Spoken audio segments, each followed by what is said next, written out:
Hi, my name's Ashley. I'm a member of the organizing committee for SlutWalk Hamilton 2013. This video is in response to some concerns we've received from the community as well as from some men's rights activists about the goals of SlutWalk and how we hope to achieve them. So, for those of you who don't know, SlutWalk was started in 2011 after a police officer in Toronto told a group of young college women that they wouldn't get raped if they just didn't dress like sluts. So this is problematic because it involves victim blaming as well as slut shaming.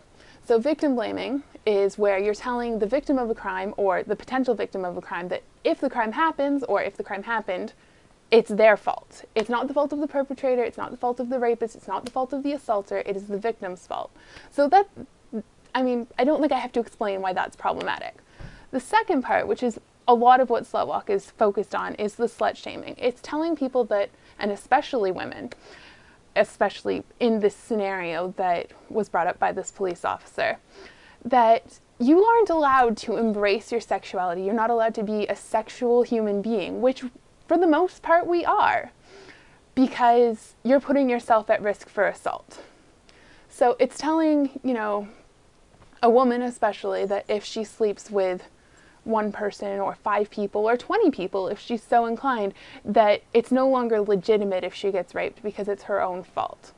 Now, this does happen with both genders. It happens across all sexual identities. It happens potentially to everyone. And that's what SlutWalk is about. And especially this year, SlutWalk Hamilton is really focused on ending rape culture. We want to end this idea in our society, this idea in our culture that the victims are at fault. And that applies regardless of the gender identity, the sexual identity, the race, the age of the victim and of the perpetrator.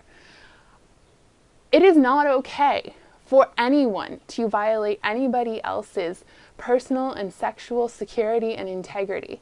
And it's not okay to tell anyone that they are not allowed to be a sexual human being because they're putting themselves at risk of that kind of assault. We need to be telling people, regardless of gender, that they need to respect other people's integrity, that yes means yes and no very clearly means no. And we need to end these things in the media where it's okay it's a tragedy that a group of high school students are ending their football careers because they posted videos bragging about raping a teenage girl. We need to end this culture where a teacher, male or female, serves 3 months in prison or maybe just loses their job for having a sexual relationship with a minor. We need to end this culture regardless of our gender, regardless of our sexual identity, regardless of our race, regardless of our religion, regardless of our beliefs in any other area of our lives. It is not okay for anyone to rape. It is not okay for anyone to be raped. It is not the person who's raped fault, regardless of who they are, regardless of what their gender, regardless of what they believe. So, especially to men's rights activists, I know that some of you are planning to come to our event on June 1st at City Hall. We welcome you to come to the event and join us in ending rape culture, in ending the patriarchy, because it doesn't just hurt women, it hurts all of us. And we would love to work together with you to end rape culture today.